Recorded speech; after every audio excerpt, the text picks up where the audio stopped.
Porque no solo de pan vive el hombre, sino de toda palabra que sale de la boca de Dios. Presentamos el Evangelio de hoy. Aquí estoy, Señor, tómame entre tus brazos. He venido ante ti con el alma entre Evangelio según San Mateo, capítulo 12, versos del 1 al 8. En aquel tiempo cruzaba Jesús por los sembrados en un sábado. Sus discípulos tenían hambre y se pusieron a arrancar algunas espigas y a comerlas.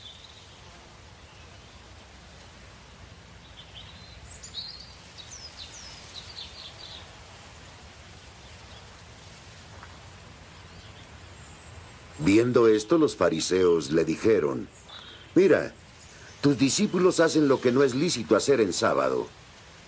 Él les dijo: ¿no habéis leído lo que David hizo cuando él y los que lo acompañaban sintieron hambre?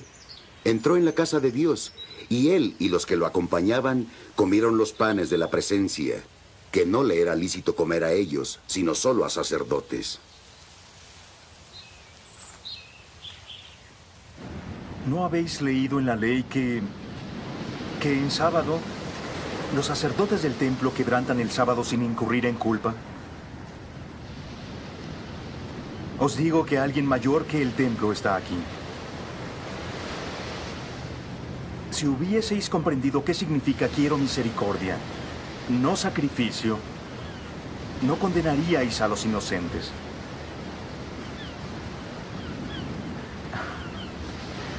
Porque el Hijo del Hombre es Señor del sábado. Palabra del Señor. Hermanos, el día de hoy el Evangelio trae un mensaje muy importante, pues es inaludible hablar sobre el día de reposo, el día sábado o el día domingo. Algunos hermanos no católicos pues manifiestan que hay que guardar el día sábado, como dice la palabra del Señor. Sin embargo, nosotros como católicos hemos recibido la enseñanza de la Iglesia a través del depósito que Jesucristo ha puesto, aquella riqueza que nos ha dado, no solo a través de la Biblia, sino también por medio de la tradición apostólica. Y esto a veces es tema de controversia, porque tocan nuestra puerta y llegan con ese mensaje. Y a veces nosotros podríamos confundirnos si no leemos la palabra de Dios y el magisterio de la Iglesia. Y por falta de conocimiento podríamos extraviarnos. ¿Qué dice la palabra del Señor acerca del día sábado? En Éxodo capítulo 20, versos del 8 al 11, acuérdate del sábado para consagrarlo. Trabaja 6 días y haz en ellos todo lo que tengas que hacer, pero el día séptimo será un día de reposo para honrar al Señor tu Dios. No hagas en ese día ningún trabajo, ni tampoco tu hijo, ni tu hija, ni tu esclavo, ni tu esclava, ni tus animales, ni tampoco los extranjeros que vivan en tus ciudades. Acuérdate de que en 6 días hizo el Señor los cielos y la tierra, el mar y todo lo que hay en ellos, y que descansó el séptimo día. Por eso el Señor bendijo y consagró el día de reposo. Palabra de Dios. Este es uno de los versos utilizados por aquellos hermanos para asegurar que hay que guardar el día sábado. Esto lo encontramos en el segundo libro de la palabra del Señor de las Sagradas Escrituras en el Antiguo Testamento. La Iglesia nos enseña lo que los apóstoles practicaban y lo que aprendieron de Jesús, celebrar el día domingo, que es el día del Señor. En Colosenses capítulo 2, verso 16, hablamos del Nuevo Testamento. La palabra del Señor nos dice: por eso, que nadie los critique por cuestiones de alimento y de bebida, o de días festivos, de novilunios y de sábados. Todas estas cosas no son más que la sombra de una realidad futura, que es el cuerpo de Cristo. Palabra de Dios. Entonces, hermanos, nos damos cuenta que en aquel tiempo ya había discusión, habían contiendas, en que si deberíamos de guardar el día sábado o el día domingo, que es el día del Señor. Y aquí San Pablo, en esta carta a los Colosenses, lo expresa de una forma muy clara. que nadie los critique por cuestiones de alimento y de bebida o de días festivos, de novilunios y de sábados. Todas estas cosas no son más que la sombra de una realidad futura. Es decir, que las cosas que encontramos en el Antiguo Testamento son prefigura de lo que iba a venir. Jesús también, en la palabra del Señor, nos habla sobre la serpiente que había sido levantada en el desierto. Así será levantado el Hijo del Hombre, y todo el que crea en él se salvará. Entonces, hermanos, encontramos que el Antiguo Testamento viene a ser la sombra, y el Nuevo Testamento, lo que trae Jesús mismo, es la luz, y a través de él encontramos una realidad. En aquel tiempo se guardaba el día sábado, como ordenaba la ley, pero cuando viene Jesús, como verdadera luz, camino, verdad y vida, viene a mostrarnos cuál es la voluntad del Padre. Ya en el capítulo 2 del libro de San Marcos, en el Evangelio de San Marcos, capítulo 2, versos del 27 al 28, tomamos el Evangelio sinóptico, es decir, la misma lectura de Mateo, pero en el libro de San Marcos. Y agregó: el sábado ha sido hecho para el hombre y no el hombre para el sábado, de manera que el Hijo del Hombre es dueño también del sábado. Aquí vemos, hermanos, que el hombre no es esclavo del sábado, que es el sábado que va a servir al hombre. ¿Para qué? Para darle un momento o un espacio y alabar, adorar y servir al Dios Todopoderoso. Para eso era hecho el día sábado, para que haya un acercamiento y un reconocimiento del hombre hacia Dios. Por eso es que Jesús, en el verso 28 de Marcos capítulo 2, dice: de manera que el Hijo del Hombre es dueño también del sábado. Aquí Jesús habla de la autoridad que él tenía como Hijo de Dios, como Dios mismo, hecho hombre, sobre el día sábado. Tenía poder para poderlo cambiar, porque no era la finalidad solamente cumplir una ley, sino hacer la voluntad del Padre, que es superior a toda ley. ¿Cómo entendemos por qué estamos seguros que es el día domingo, el día del Señor, en que debemos nosotros reunirnos, celebrarlo y dedicárselo a Él? En Hechos capítulo 20, verso 7, nos dice la palabra del Señor: el primer día de la semana, estando nosotros reunidos para la fracción del pan, Pablo, que debía marchar al día siguiente, conversaba con ellos y alargó la charla hasta la medianoche. Palabra de Dios. Entonces, hermanos, aquí nos dice que el primer día de la semana ellos se reunían. ¿Pero para qué? Para la fracción del pan. ¿Qué quiere decir la fracción del pan? Cada vez que encontremos en las Sagradas Escrituras la acción de gracias, la fracción del pan, la comunión, pues esto significa Eucaristía. Si vamos a un diccionario, vamos a encontrar que etimológicamente la palabra Eucaristía tiene su origen en el latín Eucharistía, así como se oye, y del griego Eucaristía, que significa acción de gracias. Y la palabra del Señor nos está diciendo que lo hacían el primer día de la semana. ¿Se reunían para qué? Para la Eucaristía, para la fracción del pan, para la acción de gracias. Por eso nosotros los católicos lo hacemos conforme nos enseña la Iglesia, conforme lo practicaban los discípulos y lo aprendieron ¿de quién? De nuestro Maestro, de nuestro Señor Jesucristo. ¿Qué más debemos de saber, hermanos, acerca de esto?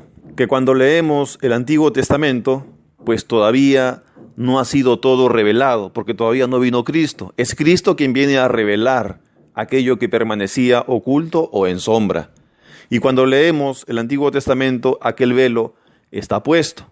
En 2 de Corintios, capítulo 3, verso 14, la palabra del Señor nos dice lo siguiente: pero se embotaron sus inteligencias. En efecto, hasta el día de hoy perdura ese mismo velo en la lectura del Antiguo Testamento. El velo no se ha levantado, pues solo en Cristo desaparece.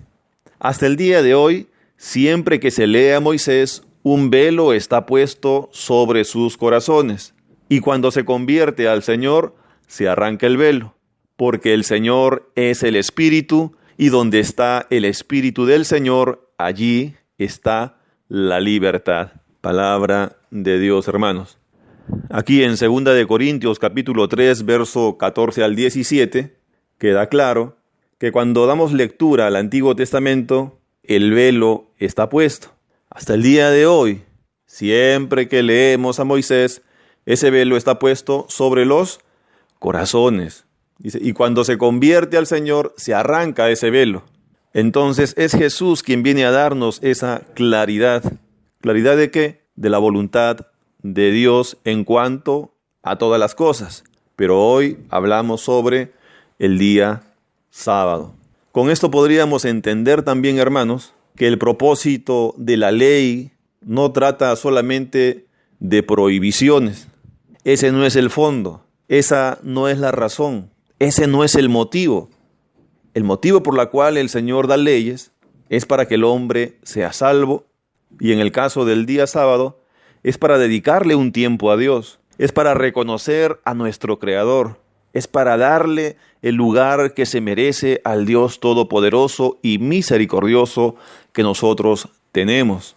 Porque si nos volvemos solo observadores de la ley, estaríamos simplemente cumpliendo un mandato, pero no hay fondo. Es como querer hacer obras para ser salvo, y las obras no nos traen la salvación. Somos salvos por medio de la fe. La fe nos lleva a hacer buenas obras. Esos son los frutos que podemos dar. Pero no es en sí las obras las que nos hacen salvo, sino es la gracia de Dios derramada sobre cada uno de nosotros que nos lleva a hacer la voluntad del Padre y de tal forma obtener las bendiciones que Dios tiene para nosotros. No es lo exterior, sino es lo que hay en nuestro interior, el Espíritu Santo derramado, sembrando amor en cada uno de nosotros. Y eso justamente es lo que reprochaba Jesús a los fariseos, a quienes corregía, pero lo hacía por amor.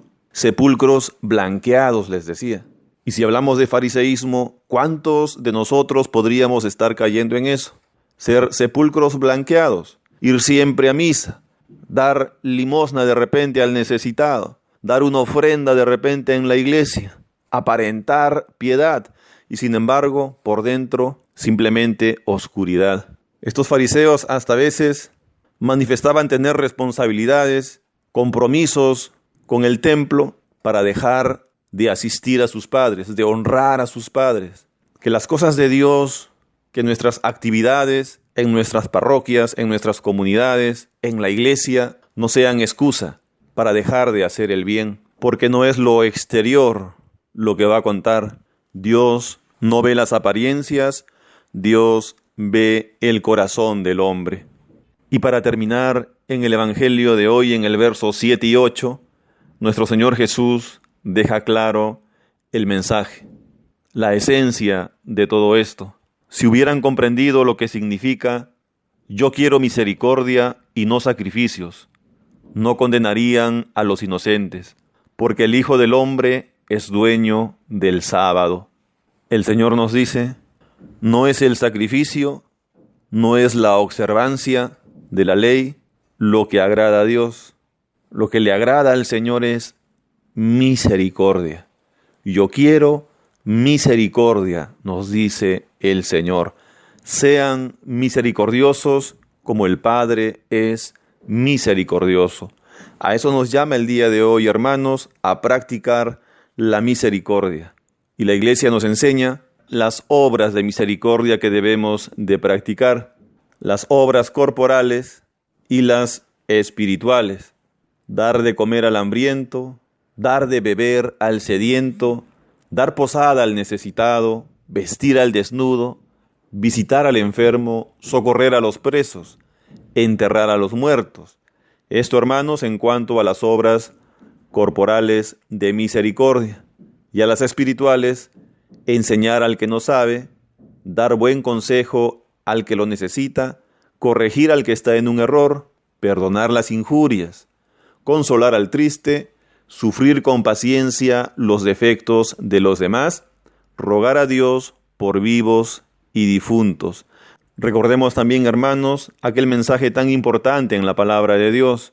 No todo el que me dice Señor, Señor, entrará en el reino de los cielos, sino todo aquel que haga la voluntad de mi Padre. Y sabemos también que algunos dirán, Señor, Señor, en tu nombre eché fuera demonios, impuse las manos y los enfermos sanaron. Apartaos de mí, malhechores, porque cuando tuve hambre no me dieron de comer, cuando tuve sed no me dieron de beber, cuando estuve de forastero no me dieron posada. Todo eso, hermano, es para considerarlo y hacerlo, pero siempre con aquel amor que viene de Dios expresado en la misericordia. Que tengamos un buen día, que Dios nos bendiga.